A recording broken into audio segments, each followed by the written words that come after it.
Ladies and gentlemen, welcome to another exclusive interview on Breaking the Lines. I am Zach Lowy, here today with another exclusive interview with an Udinese player. This is my third one after Fernando Forestieri and Jean-Victor Makengo. I'm here today with Udinese's starting goalkeeper, Marco Silvestri. How are you doing today, Marco? Hello everyone. I'm okay. Good. Very good. So this is a unique interview for me for several aspects.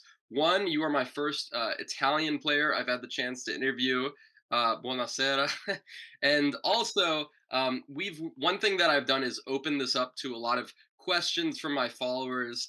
They're very curious to hear about your career. One thing that I've received from a lot of them is they want to know about your hairstyle. You don't see that many goalkeepers with cornrows. Walk me through a little bit about this hairstyle. How long have you been using it, and what inspired your hairstyle? No, my hairstyle is like this because I want to try to have long hair, but it's very difficult because grow slowly and do training and matches with the hair, in here in front of my eyes. It's very difficult. So we decide, me and my wife, because she liked it, we decided to do that the last March, and now I keep it because honestly I like it and are very comfortable, and even I'm waiting that they're growing my hair. So for now, I will keep this on. It's very good. I keep up the cornrows. Let's get to the bottom of this. Udinese are third in the Serie A table after 7 games. They were even top of the table for a few hours on Sunday after beating Inter. They have won 5 straight matches against Monza, Fiorentina, Roma, Sassuolo, and Inter, and are just 1 point off first place going into the international break. To what do you attribute Udinese's impressive start to the season, and what really has changed the most from a tactical standpoint under new manager Andrea Sotil? No, we are in a very good moment. We are not scared to play. We are in confidence, and yeah, we won 5 games. So it's very difficult to do it in Serie A. But yeah, I think our strength now is that we play without fear, of the opponent, and this is what our coach Sotil wants. We want that we play always our game, not without fear, and ask us to be brave, no. And for now, this brings us a lot of points because we won very difficult games with big teams, and to be brave, I think we've been very brave the last game against Inter because when start the second half, they start very well, uh, play very good, and they have a lot of champions on the pitch. So it was difficult, but we don't care about it, and we continue to play our game, and then we won 3-1. Um, so a very good moment. Andrea Sotil, 48 years old, taking charge after several jobs in the lower leagues of Italy with likes of Livorno and Catania. Curious, what do you think have been the biggest differences between Sotil as well and your other coaches? I know Udinese went through two managers last season, and in general have gone through quite a few coaches. What do you feel have been the biggest differences, though, between Sotil, not just from a tactical point of view, but also as in terms of a man manager? Yeah, I think Sotil starts from the bottom. No, as a coach, he started really from the bottom, and he did a lot of years, the difficult years, no, because he was a coach in third series in Italy and even in Serie B a lot. It's the first year he's a coach in Serie A, so he started from the bottom, and he's very he have good charisma, no? And he feel strong because he arrived here in Udinese in Serie A after a lot of work and a lot of years. So, and this is what he said to us. No, we feel this on him, and this is important because we play a lot for him. Udinese finished 12th last year. They finished in the bottom half for each of the last 9 seasons. Right now, they find themselves third in the table. I'm curious, have the club's objectives and expectations remained the same despite your impressive start to the season? And right now, for you, what are your expectations for this season, both as a player as well as from the team standpoint? Udinese, it's a great club. The organization here is unbelievable. So they give us everything to do at 200% our work. No, we have everything and everywhere. No, so it's like really a top club in Italy. But yes, we don't have our. Um, we won't just stay in Serie A even this season. But now we just looking for Hellas Verona only the next game. We don't want to see. We don't want to watch over, and we want to watch the end.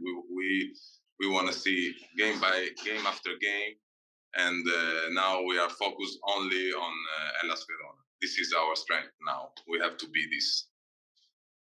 You've spent your entire career in Italy, apart from a 3-year spell at Leeds United.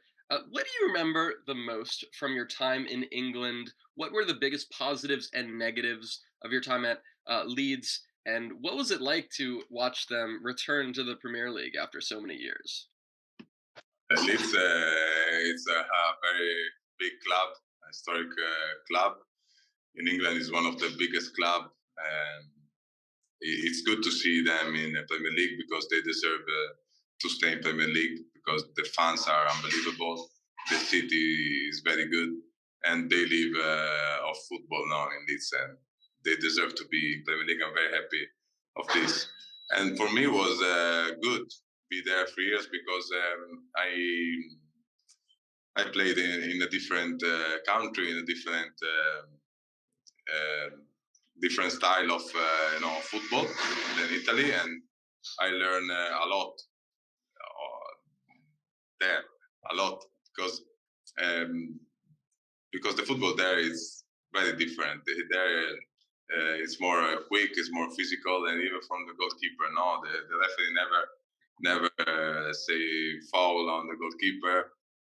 In Italy, if someone touch you, it's foul. So that was difficult when I arrived, but um, I have only good memories about Leeds. From Destiny Udoji to Nahuel Molina, Udinese have developed quite a few young talents in recent years. What do you think makes them such an effective club for finding these talents from the corners of the world and developing them into top players? Yeah, here Udinese is very good to understand if a player could be a good player or not, and it's not the only thing because when they buy a player that they think could be a champion, like Udoge or Marino or a lot of other players, and they give to the player everything to grow up, no, without stress, without problems.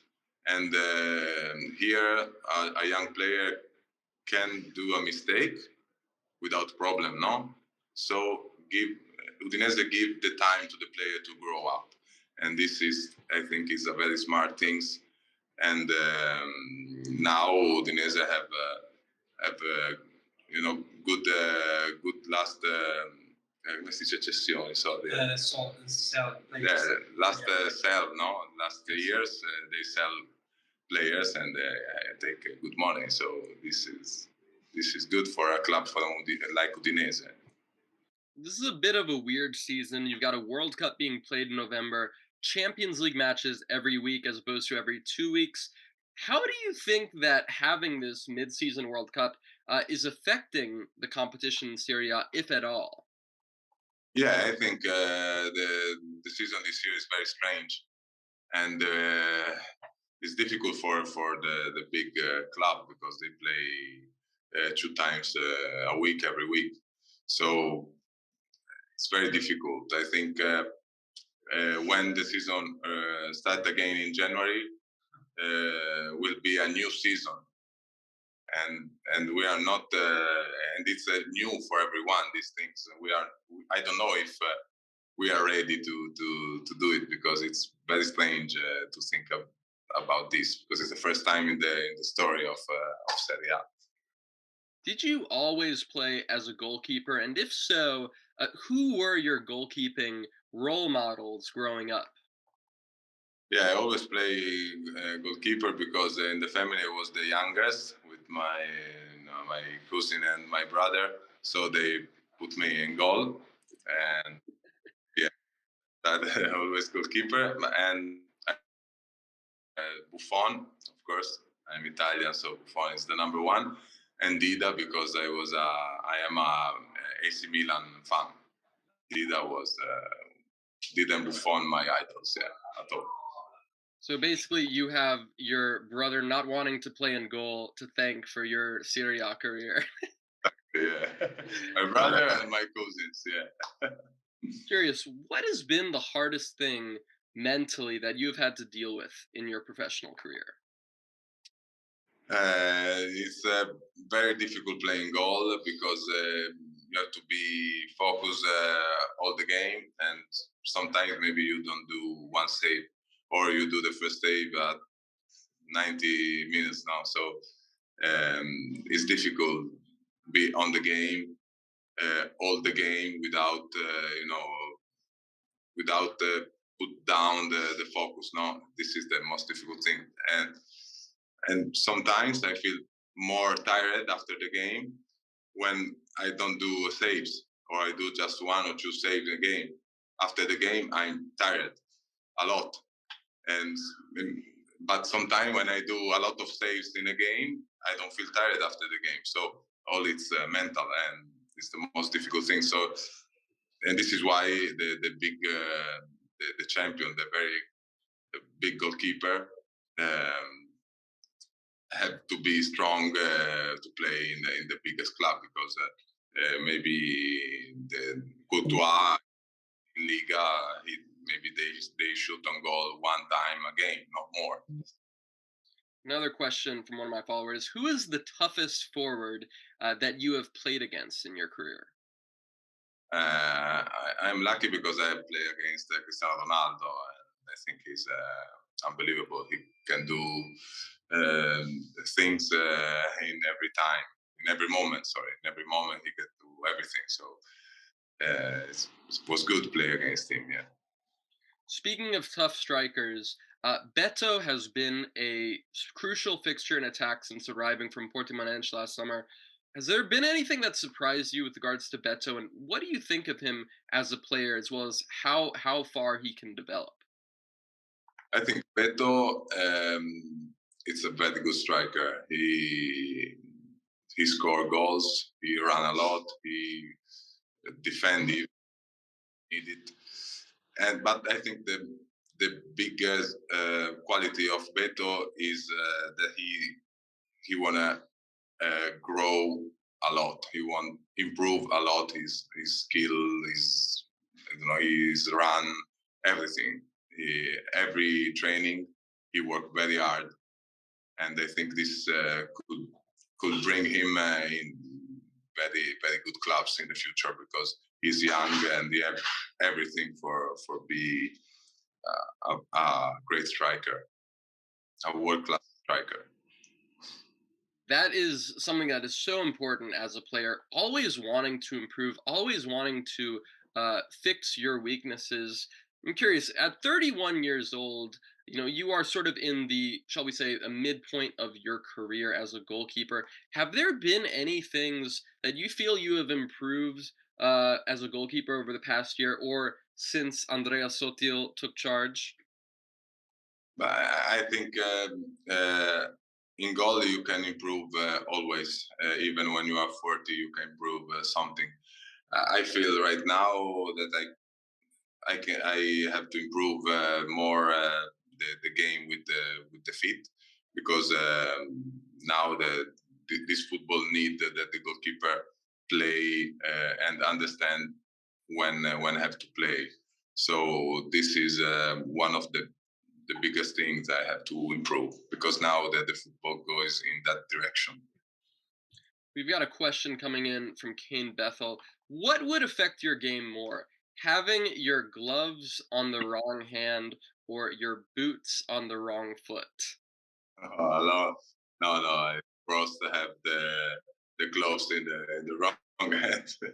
I prefer to have the boots in the wrong foot. You've never tried goalkeeping without the gloves, pulling a Ricardo against England. Yeah, I remember. No, no, no, no, no. I love my gloves. I love my gloves. It's been 3 years since Paolo Marino returned to Udinese as the club's sporting director. What has your relationship with Marino been like, and how important has he been in Udinese's progress over recent years? He have he have a big a lot of experience in the football because he spent all life in the football on his life all his life in football. So he's very is very important for the club and even for the player because he's always with us. He look every game, every training. He everything about the players. No, you know everything. And with me personally, I have a very good relationship with him because we estimate each other. No, You've played for both of Verona's main clubs, Cagliari, Padova, Reggiana. But what do you think are the most unique things about the city of Udine? Does its proximity with Slovenia give it a unique feel at all? And what are your favorite things about this location? I think Udine is a lovely city. It's a small city, not a big city, but lovely, and there is everything, and everything is have have quality. No, it's a city of quality. The quality of life, I think, is very high, and I like it. I like it. Final question. Udinese obviously having a phenomenal start to the season, trying to get back into European football for the first time in a decade or so. What do you think are going to be the biggest keys for this club in terms of, perhaps, keeping up the momentum and continuing to over exceed expectations? Yeah, I told you already what I think is the most important thing now for us is just look the next game only. We have to be focused only on Hellas Verona now and think only about Hellas Verona like a final of Champions League. This is the secret, I think. Gioco a gioco. I know that everybody here will be rooting for the Zabretti to return to Europe. It'll be very interesting to see what happens. And whatever happens, I know that you will be playing a very important part between the sticks. Marco, it was an absolute pleasure to speak with you. Any last things that you want to tell everyone? Thank you. Thank you so much.